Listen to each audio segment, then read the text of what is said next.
數學學咗正二反面，即係立方係3次，平方2次，平方根係唔係有平方根係3開方。平方根係開方，立方根係3開方。跟住 y 節佢係咪 x 節佢？咪斜率、直線、方程同埋對稱連續。跟住中文學咗平口係等於品衡，叫咩啊？品衡通常。呢個係自身。品衡敦厚。品衡敦厚。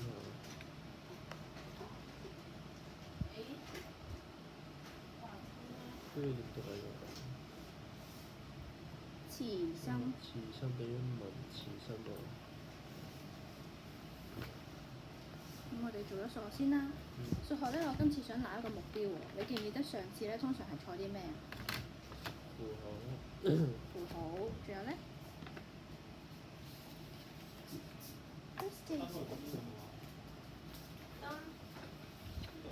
仲有咧？佢會攬咗隻公仔嘅。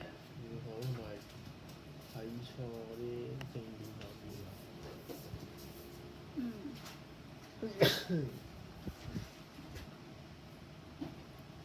咁今次我哋試下集中喺呢兩個方面，睇下自己可唔可以少錯啲呢兩樣嘢啦喎。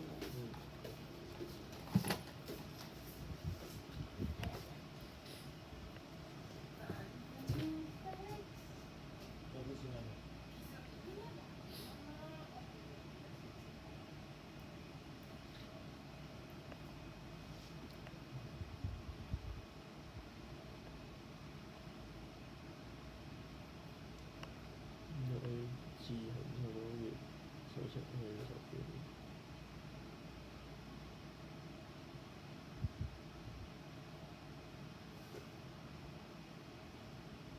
一部分上升。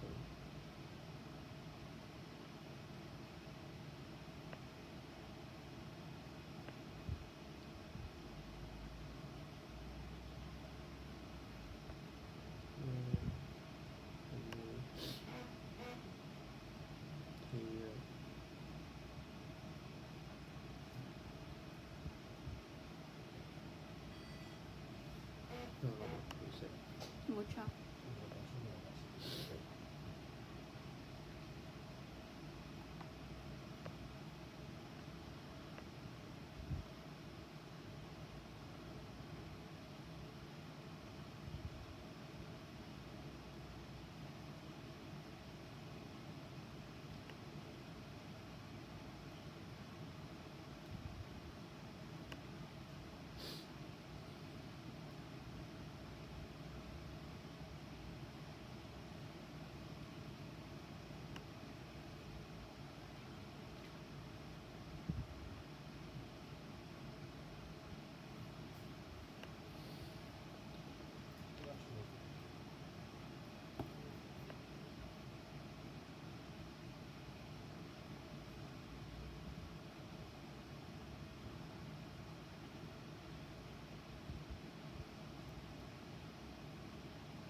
呢個 M230係嘛？我一出手咯，佢上面一出手已經係嘛？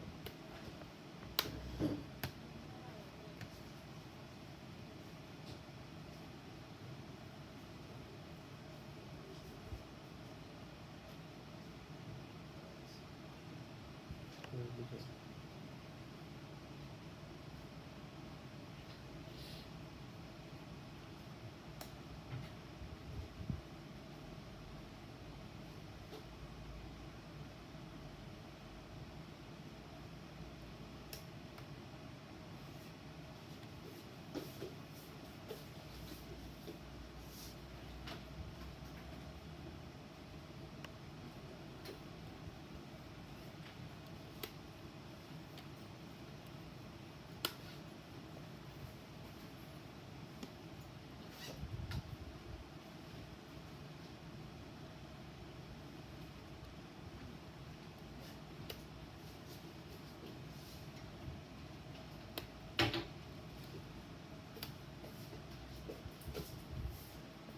由邊度開始計緊 B 啊？呢個嗯，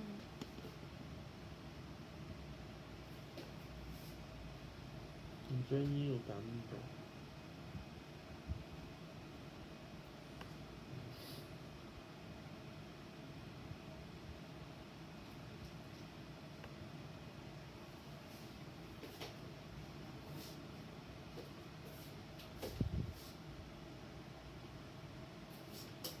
你試下代入去啊！即係代翻以前色數。呢個代落去邊個數啊？呢度係啊，代入去 I 嘅時候，20 7就要咁呢個就係講 B 嘅嘢啦。B 嘅嘢就唔應該擺 A 入邊啦。呢度。呢個講 A 咯。嗯。應該係6+3加5約 A。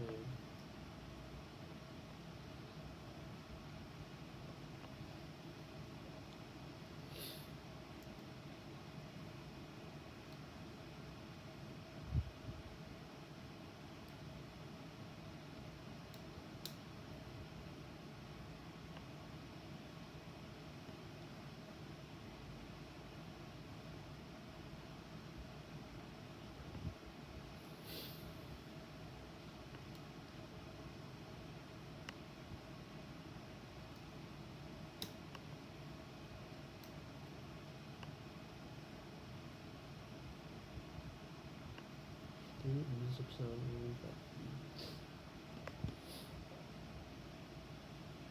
咁佢就問啦，如果佢出售若干隻手錶，佢嘅月收入有冇可能係呢個數？我哋若干隻可唔可以係呢一個點幾嘅數？咁你就試下解釋你嘅答案啦。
月收入係指緊 I 定係指緊 N 啊？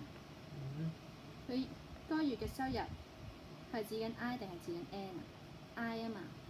咁而佢賣出嘅標嘅數目係 N 啊嘛。咁所以話佢嘅若干隻手錶冇可能係乜嘢？月收入啊嘛，冇可能係乜嘢？冇可能係20875咯。呢個係講緊佢賣到幾多隻錶啊嘛。你講緊月收入就應該係指緊呢一樣嘢。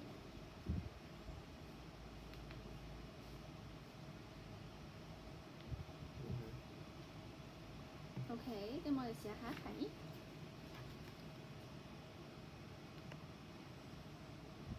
我做呢個設施咧，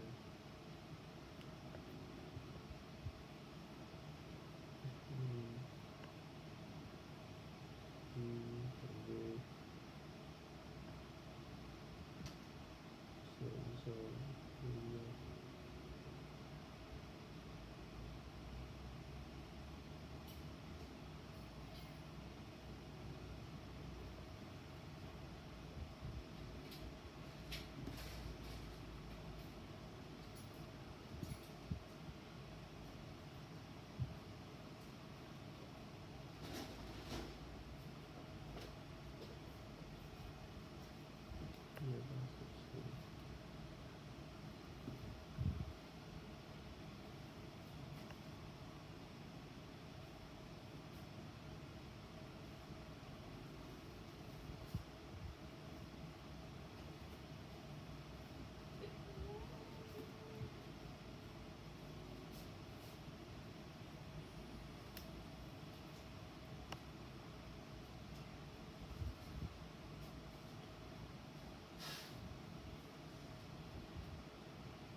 你寫低咗你知道嘅嘢先啦。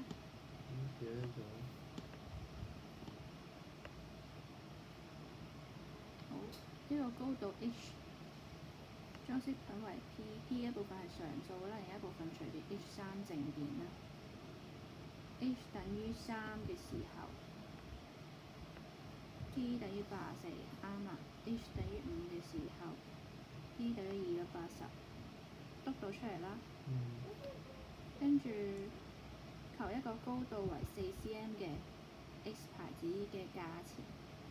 4cm 係指緊 HP 定係指緊乜嘢？H，咁即係而家 H 係4啦。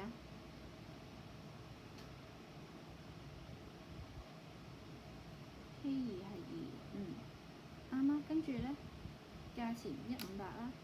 某一個高官稱高度，某人宣稱個高度為6cm。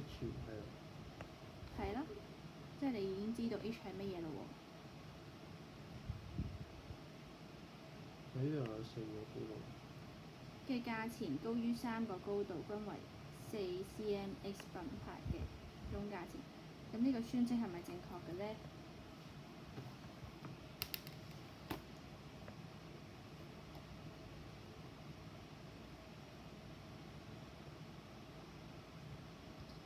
？3個均為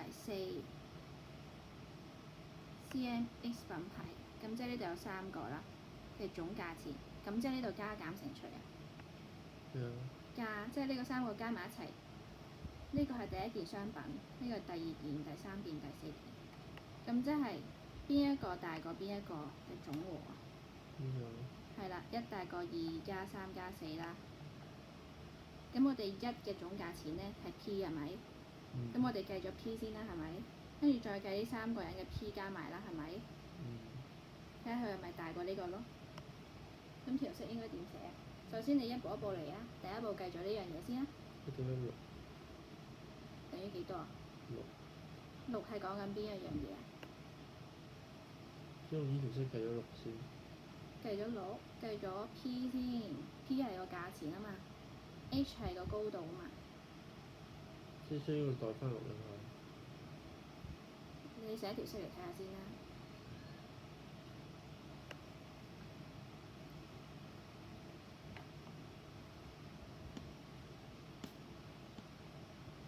係啦，咁即係呢個係第一件商品嘅價錢啦。咁第二個咧？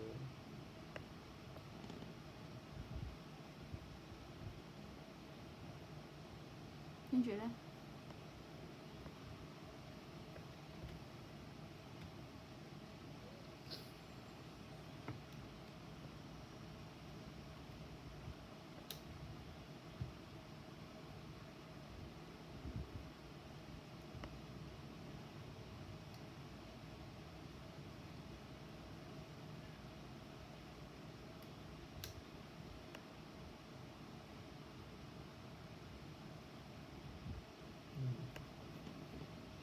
有3000字啊！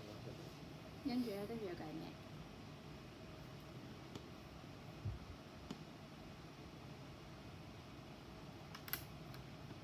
跟住你覺得要計啲乜嘢咧？你計咗呢個啦，係咪？即係咧，3、4、8、6啦。跟住要計咩啊？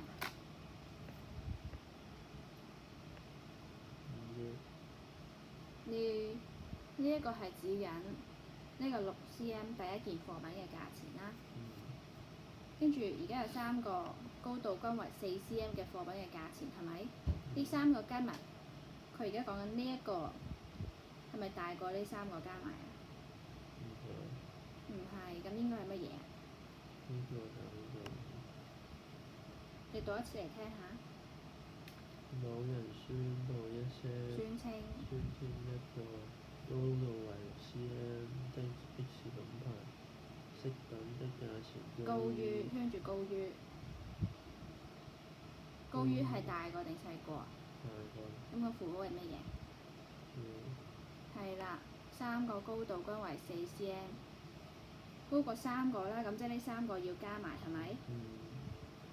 呢3個嘅咩要加埋啊？呢個係 H 啦，係咪？呢3個嘅咩要加埋？唔係 H，你計咗呢個嘅 P 啦嘛。咁佢個價錢啊嘛。嘅價錢係 H 定係 P 啊？咁即係呢3個加埋啦，呢3個嘅 P 加埋係咪？點樣計呢3個嘅 P 啊？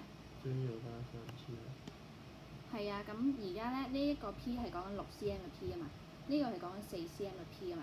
咁你而家要計4cm嘅 P 係咩？咁你要列條式出嚟咯喎。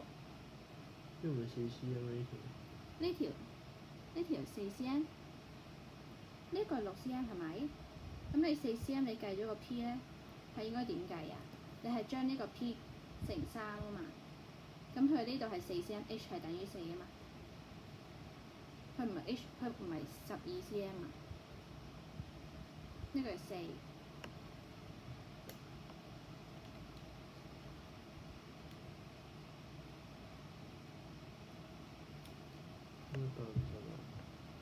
跟住要將呢個156乘幾多啊？158要乘幾多啊？係啦，跟住睇下邊個大啲。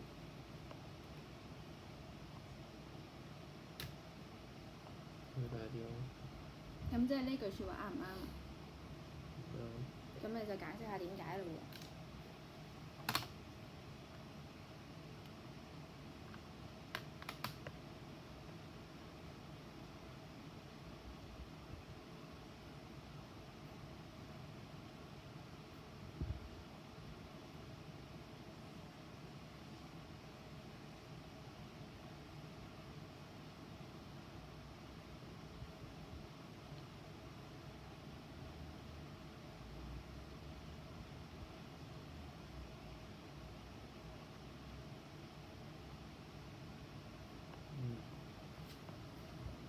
因為乜嘢？因為邊個大過邊個？呢個係 P1啦，呢個係 P2，分開，因為兩個 P 如果一樣，條式又唔一樣咧，咁就好奇怪啦。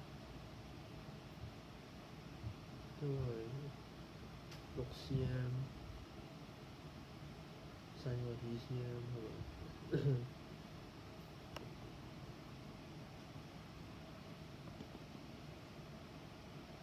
因為邊個大過邊個啊？ C 大過因為呢3個高度為4cm品牌嘅總價錢大於呢個高度為6cm品牌裝飾品嘅價錢咯。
佢加翻個二字，係啦。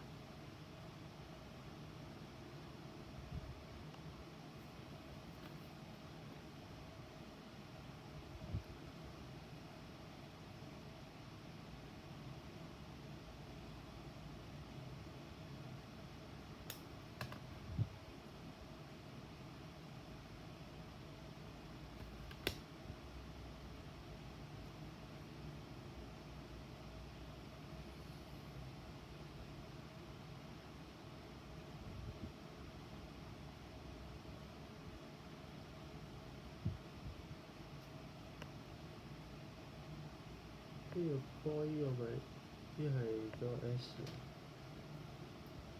呢個佢做咩收入？有冇可能係呢個？你要解釋下咯。咁即係你要代數係咪啊？即在呢個 S。嗯。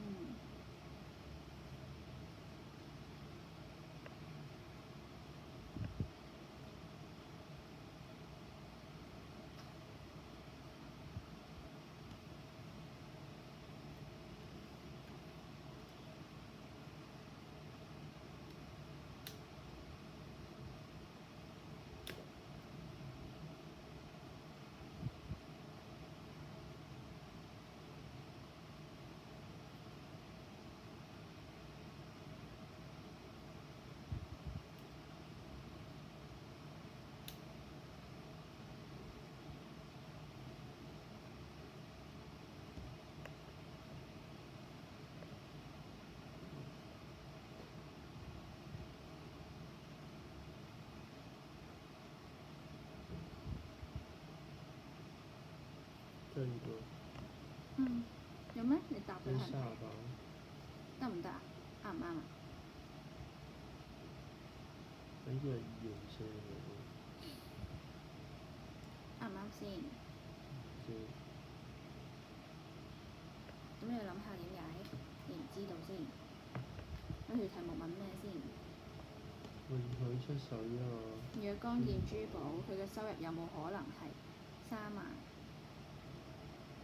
若干件啊嘛，件係數唔數到㗎？1件、2件、3件數唔數到？咁點解覺得數唔到啊？頭先。因為佢方便。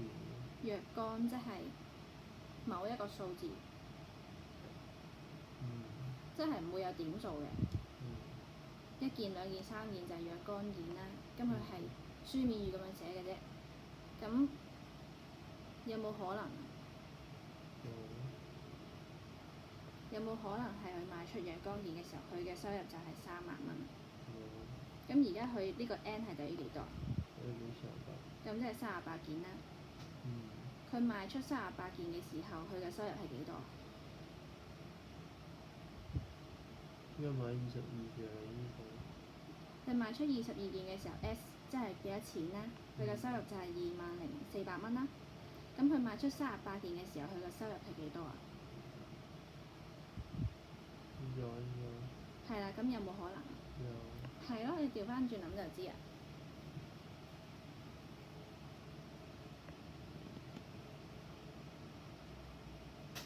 使唔使休息下？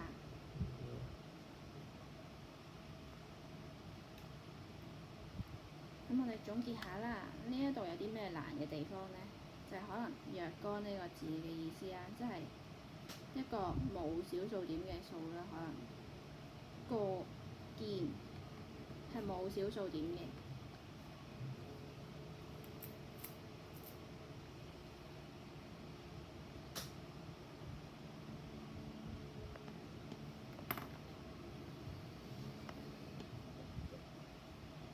仲冇咩難嘅地方啊？你覺得？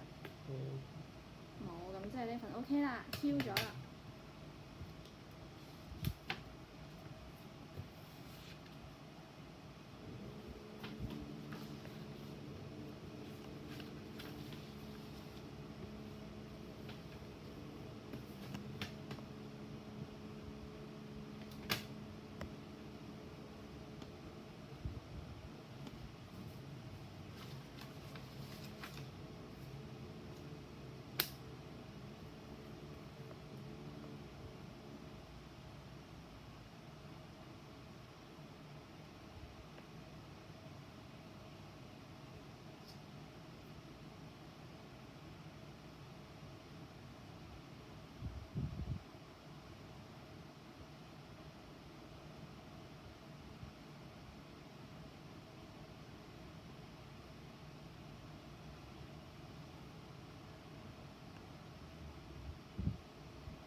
應該係變義詞嚟㗎。高於兩，高於兩個，咁即係價錢係幾多啊？價錢係 P 係咪？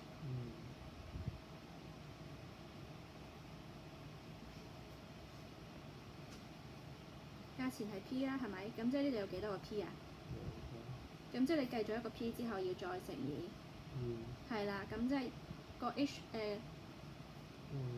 冇變啦，係咯。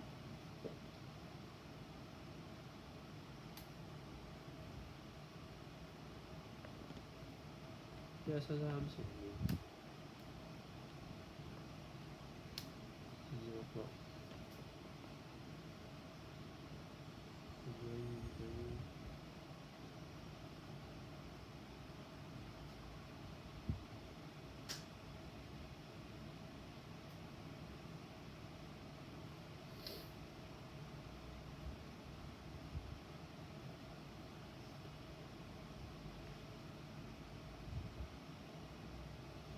呢題計完啦。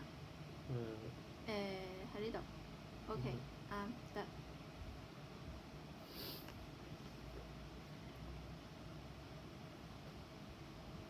好啦，跟住你答佢個問題啦。佢呢個宣稱啱唔啱啊？邊個大過邊個？高於，咁即係5cm 呢個係有高於2個4cm，啱唔啱啊？咁你就講點樣唔啱喎？呢個字勁似個 I 字，呢個字咩字嚟？OK。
因為有2次嘅呢度，因為佢上面前面有，後面有。C 於表面面積係 A 啦，已知 C 為兩個部分嘅，另外一部分常數，另一個係 A 嘅正負。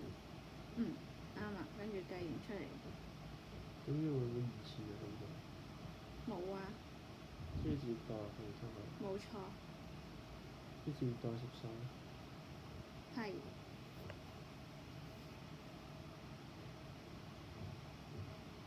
問得好，呢個問題問得好，因為佢呢個係講佢嘅成本啊嘛，佢計緊佢成本呢一嚿嘢嘅成本，所以佢係 A 就唔需要將佢乘以平方。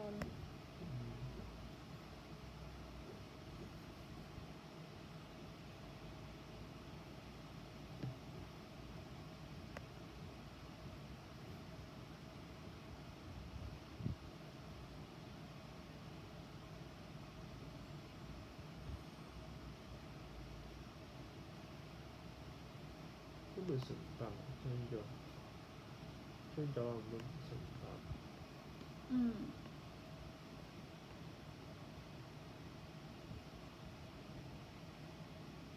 係。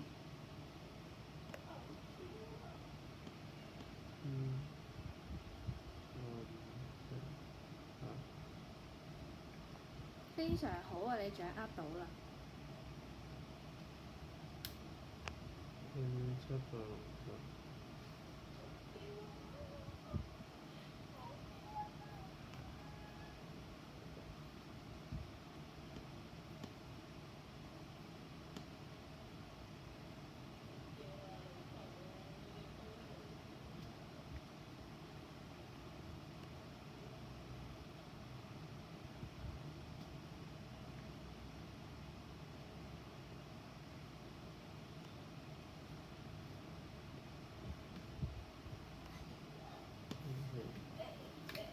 OK。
咁咪 A 計完。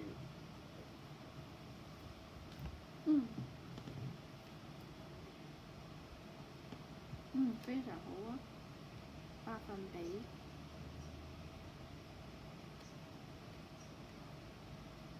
0.75點樣表示嘅？你唔會喺一個分數裏邊寫點數啊嘛。咁你將佢變成分數，跟住寫翻喺呢度。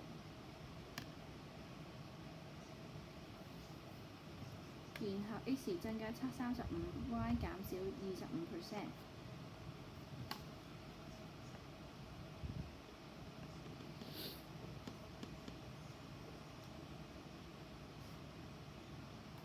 係1.35除以嗯。1.35除以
冇喎。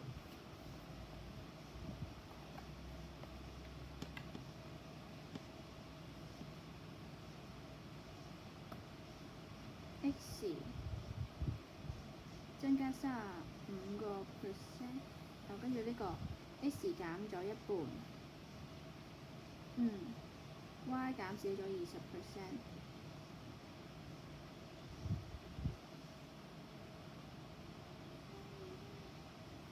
呢個點解1減20幾？y 呢個嘅 y 係幾多啊？本身3/4。即係3/4再減20%啦。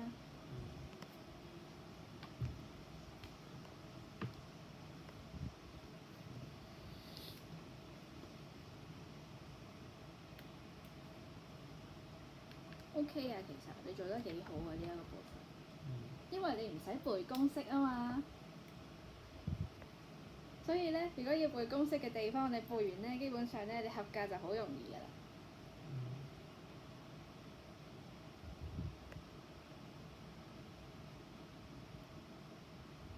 咩葉數呢度得下面計數？你加個括弧俾佢咯，3/4，跟住乘以括弧1減20%，咁即係乘以0.8啦。佢哋11/20。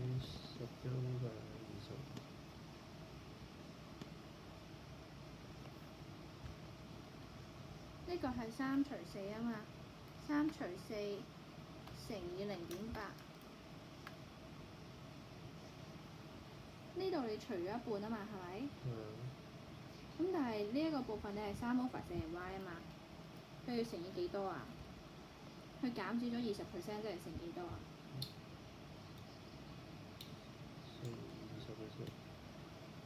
？3/4。乜嘢減20啊？係原本嗰個1啊嘛，原本佢係1份嚟啊嘛，3/4乘以1減20%，咁即係應該乘0.8，佢8折咗自己啊嘛，佢直接乘20%，咁即係佢變成咗20%咯，佢變到勁少咯，佢係減少咗，咁所以係冇錯。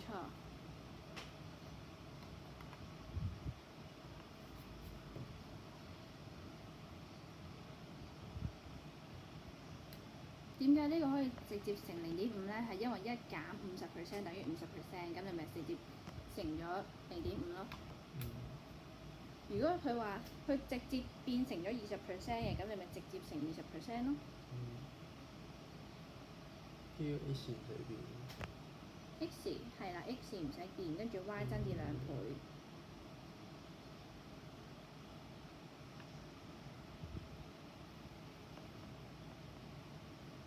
即係將3/5乘以。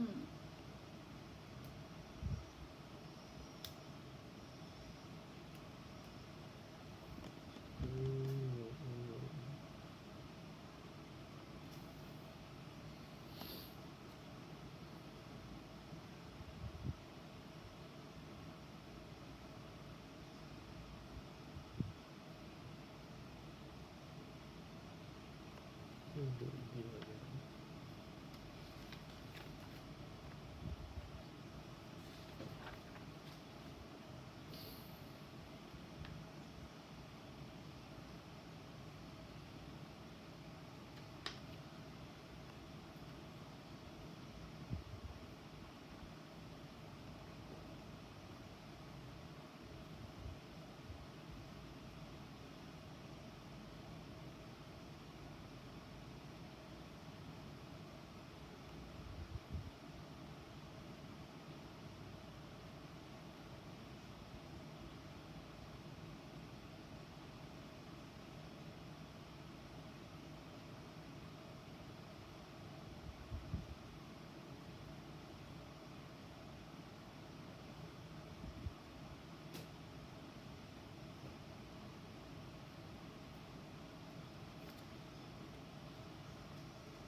OK。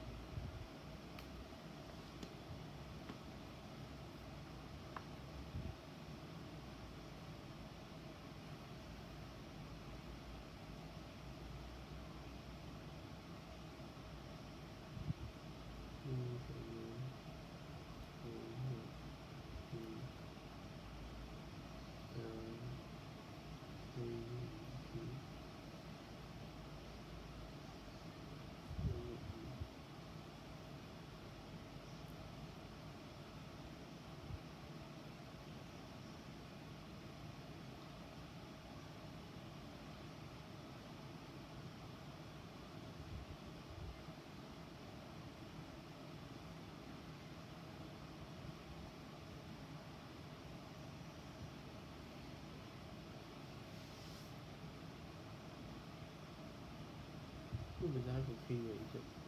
好細隻，我睇唔到你俾我放大隻眼先。我呢個就係一條邊嘅啦。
有分數。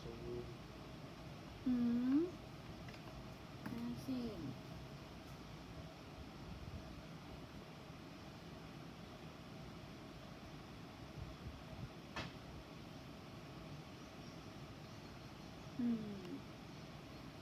t 等於45 ，t 等於30 ，t 等於165，而 t 代表呢個 t 啱啦，跟住體積35就係 t。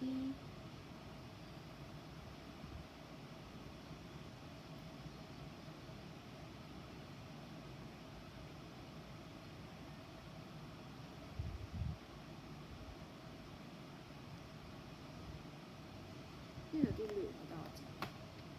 好，我哋調色咧，而家就係 k 負45，t 就等於30，等於165，跟住咧而家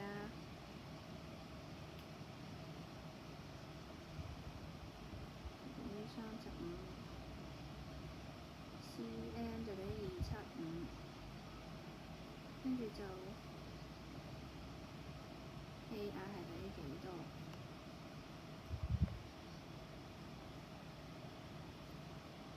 跟住呢度計咗個 K 先 ，K 等於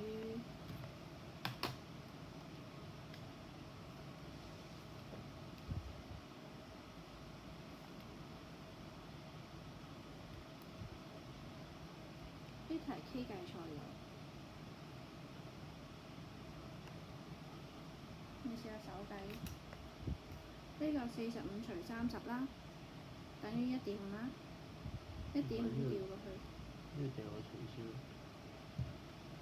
咁你165乘30啦，試下165乘30，跟住再除45。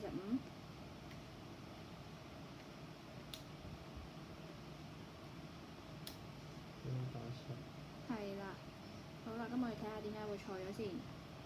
你呢個咧調過去唔會係乘45㗎，你調過去除啊嘛，呢度係乘啊嘛，咁所以呢度就錯咗啦。係啦，你見到份數嘅時候就開始要小心啦。咦，係咪計錯數咧？你翻轉頭望一次先再問我啦。通常都係計錯數嘅。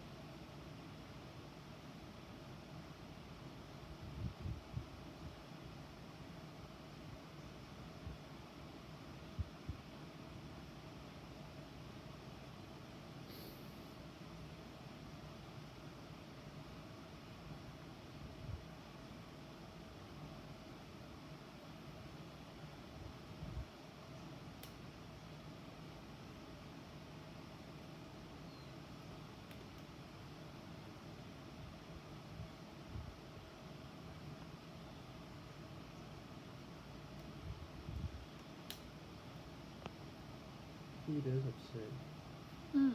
good。其實呢度咧，我有信心你可以自己做到嘅。我哋睇啲難少少嘅先。呢個程度2啊，有冇程度3？你好犀利嘅。好，我揀啲題目俾你做先。你要識做啊！你自己識做。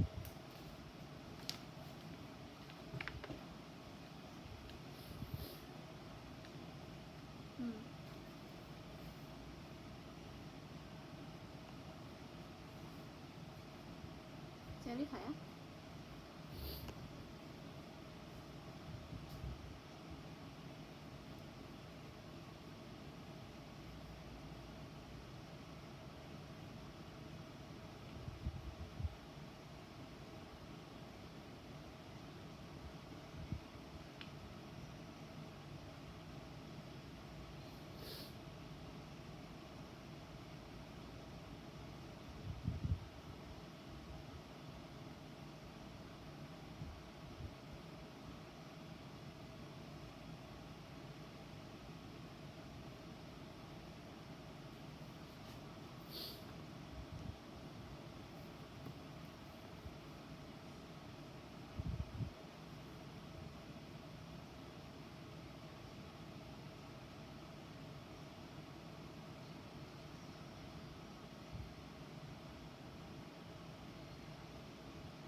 呢個咪得一個 key 啊！呢個食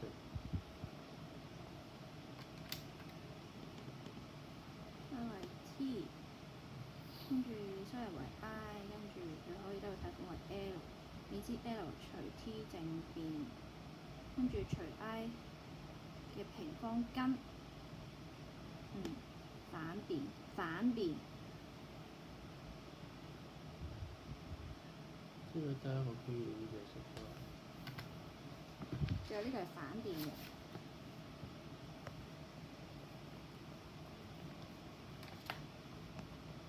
佢冇話分為兩個部分啊嘛，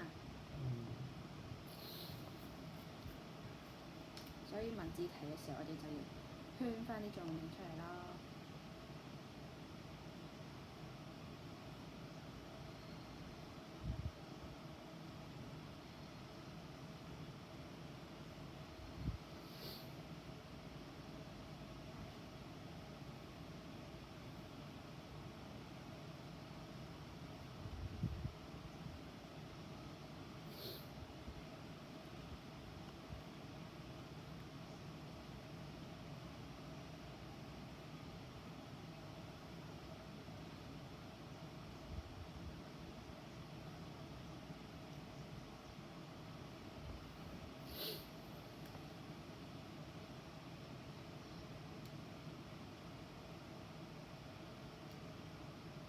多咗個零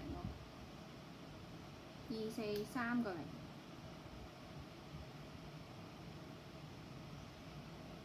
呢度話多咗個零。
因為咁越計越細咯。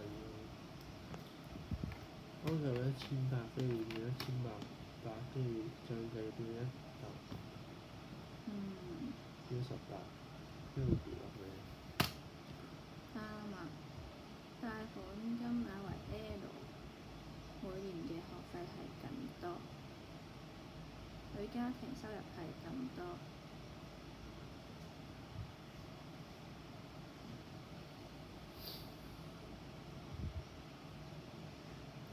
你可唔可以得到最高嘅貸款額？呢個 I， 佢得到嘅貸款 L，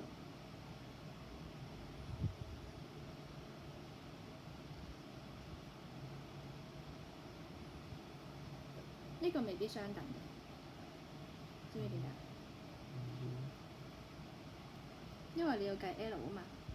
而家佢話佢最高嘅貸款額係5萬，咁你就擁有呢兩個數據之後，你就要計係咪5萬咯。咁即係你而家將個 T 代咗落去啦，之後將個 I 又代咗落去啦，咁你知道 K 係幾多啦嘛？K 係400嘛？36 3個0 8 4個0。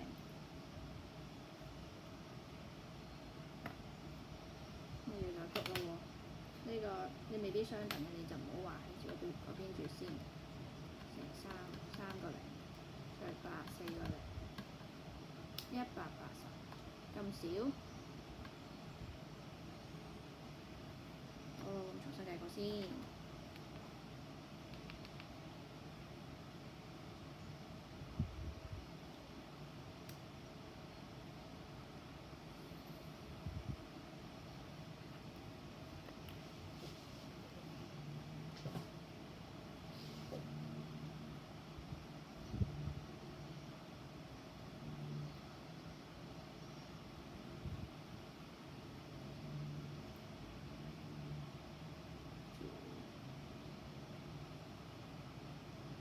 你唞下先啦，我去計埋佢先。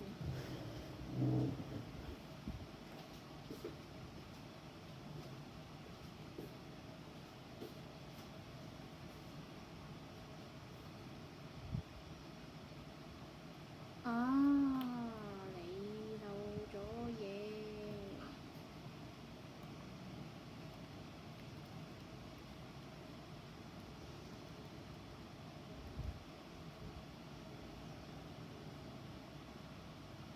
我計到啦。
呢度漏咗啲嘢，就係 I 係要開方嘅。咁開完方之後計出嚟咧就係呢個數啦。咁你話俾我聽，佢可唔可以攞到最高貸款啊？唔可以。點解？因為超咗。超咗，咁即係佢可唔可以攞到先？可以。咁即係佢最多攞到咁多，但係佢超咗呢啲咧900幾蚊就冇得攞啦。因為佢最高係攞咁多啫。咁就可以啦。總之係超過咗呢個數就可以攞到最高嘅貸款。只不過多咗出嚟嗰啲，佢唔會貸俾你咯。咁我哋數學去到呢度啦。記得計翻嘅時候唔好漏咗嗰啲符號啦。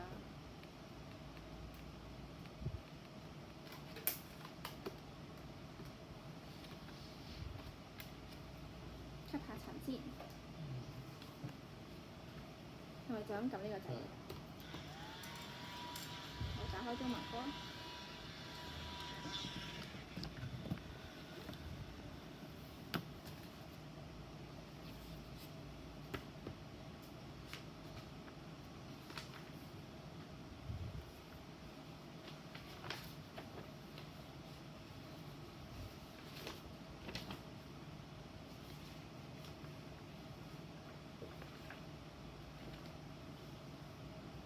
不如我呢度，跟住再加。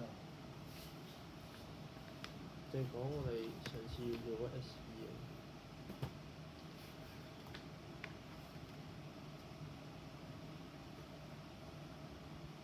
嗯，都係講翻呢度啦。咁呢度都唔講。講我哋要點做嗰 SE 嘅。SCA，咁你做成點啦？未做啊。咁我哋做埋呢度啦，不如試下譯呢句咧，就即係喺個文章嗰度抄翻個解釋啫。我哋就咁望一望先，句讀之不知，或之不解，或先焉，或不然。你估下係咩先至？佢讀咗唔知，跟住佢咧，佢唔知點解，嗯，佢老師唔解俾佢聽，係嘛？死嘅。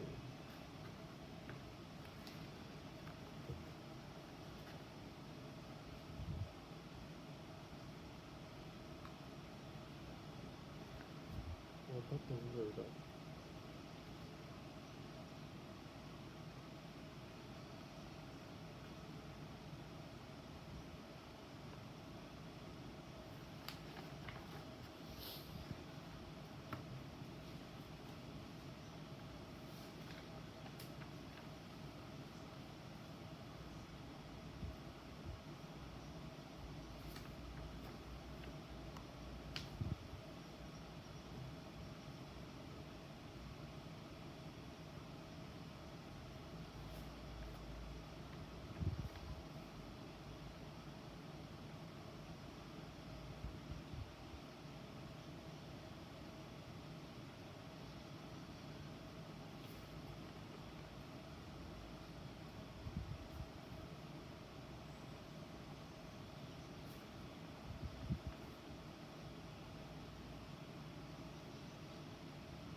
OK。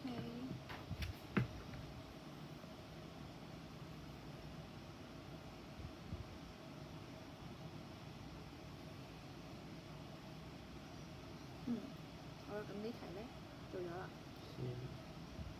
呢題啊，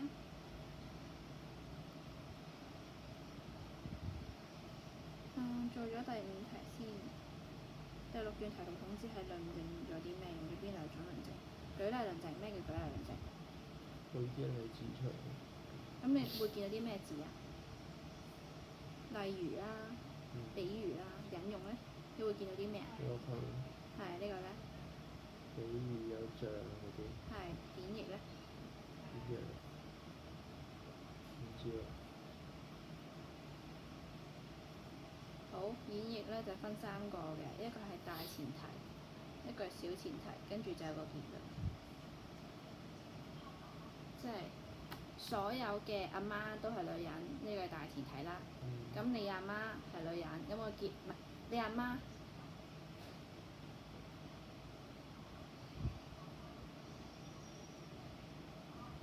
所有女人都係女人，唔係所有阿媽都係女人，咁你阿媽係阿媽啦，咁所以你阿媽就係一個女人啦。咁即係小前提係要符合大前提嘅，咁所以咧就證明咗小前提係啱嘅。論證咗啲咩觀點咧？第六段去第六段咧。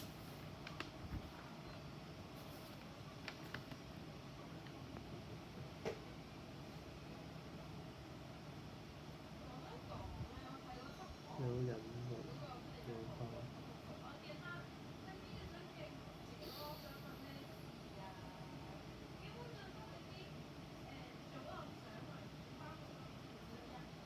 佢引用咗孔子，佢用咗邊兩種論證？引用。引用咗咧。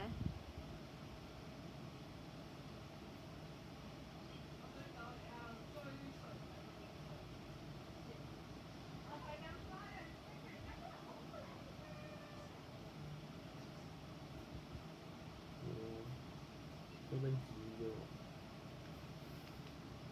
演繹呢個。演繹。有冇舉例啊？有冇可能有舉例啊？唔知。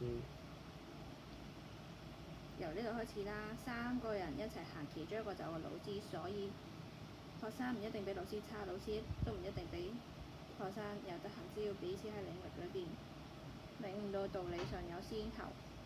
有冇舉例啊？冇。咁即係嗰兩個咯。你見到所以咧，就好可能係演繹啦。有冇2、4啊？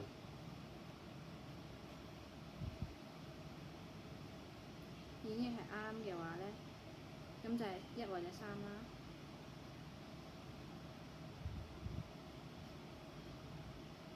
佢孔子呢個係引用定係舉例咧？舉例。如果佢係引用嘅話，即係2或者係1或者3係啱啦。咁1同埋3啱唔啱咧？有冇比喻啊？冇。咁即係3一定錯啦，呢個一定錯，呢個一定錯。佢孔子嗰個係舉例嘅。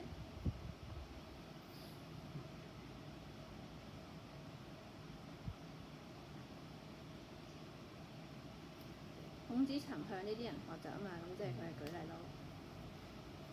因為佢冇大前提係乜嘢，咁所以就應該係舉例同引用咯。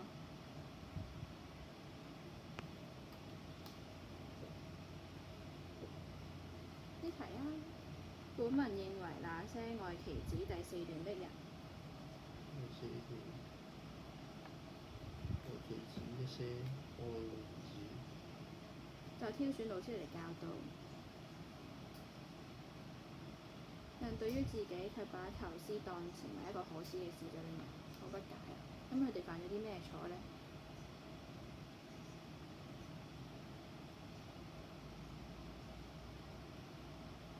將老師當做成呢個恥的事。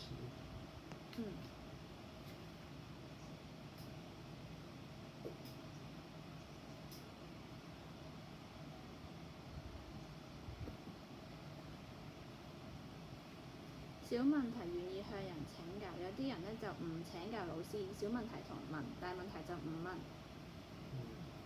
咁所以佢哋除咗係唔問之外咧，佢哋大問題都唔問啦，淨係問啲小問題。好啦，咁你睇下點樣寫啦。第一個係咩錯誤？然後咧用自己嘅文字説明，同埋呢個論證嘅論點都要寫埋。把老師當做可恥的事啊！把請教老師當成一個可恥嘅事啦。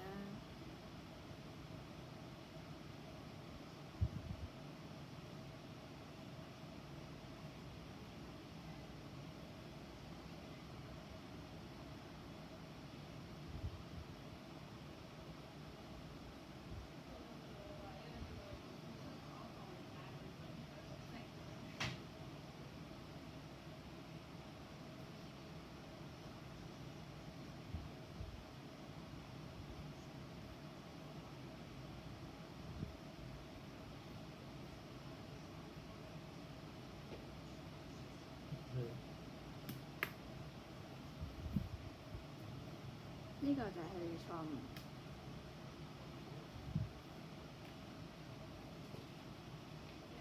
仲有啲咩啊？小問題就會問，大問題就唔問。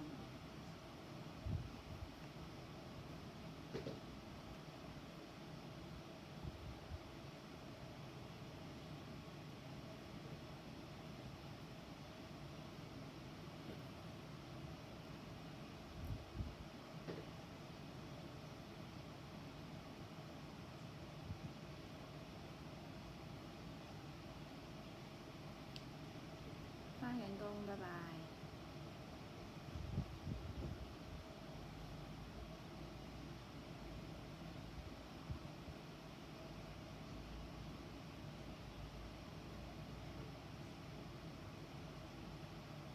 OK，咁仲有呢個啦。三人行必有我師。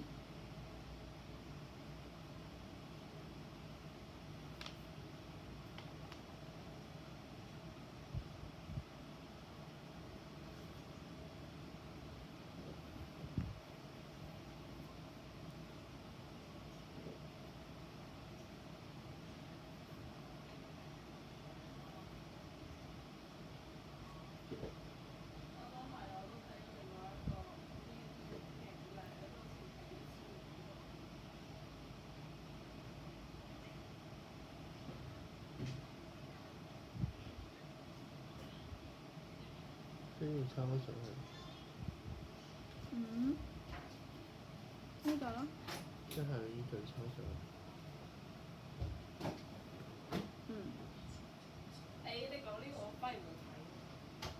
就係其善者而從之，其不善者而代之。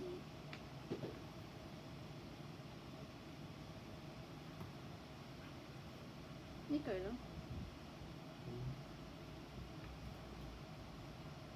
即係話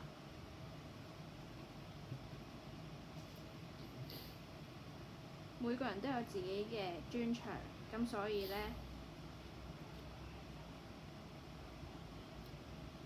我哋要向對方學習咯。無論對方係一個點樣嘅人，你都要向對方學習咯。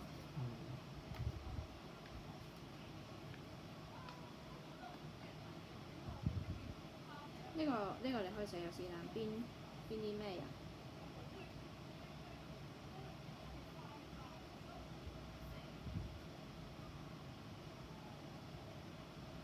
呢度仲未寫晒，呢度仲未寫晒，寫咗先。市場嘅一個。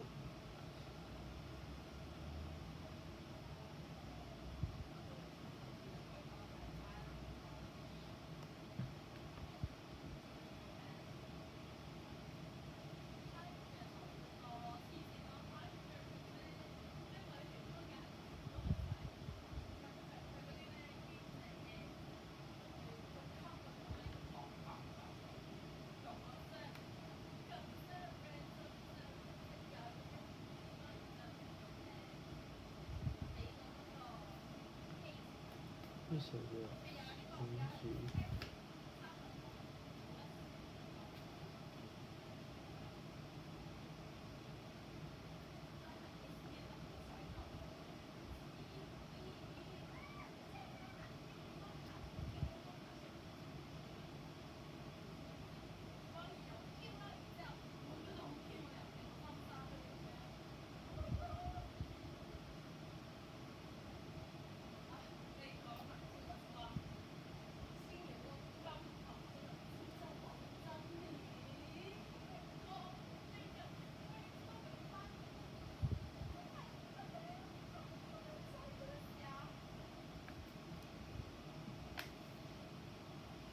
呢度寫唔寫到先？揾唔到。孔子向咩人學習啊？先人。向呢個人、呢個人同埋呢個人咯。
法師的原則是咩啊？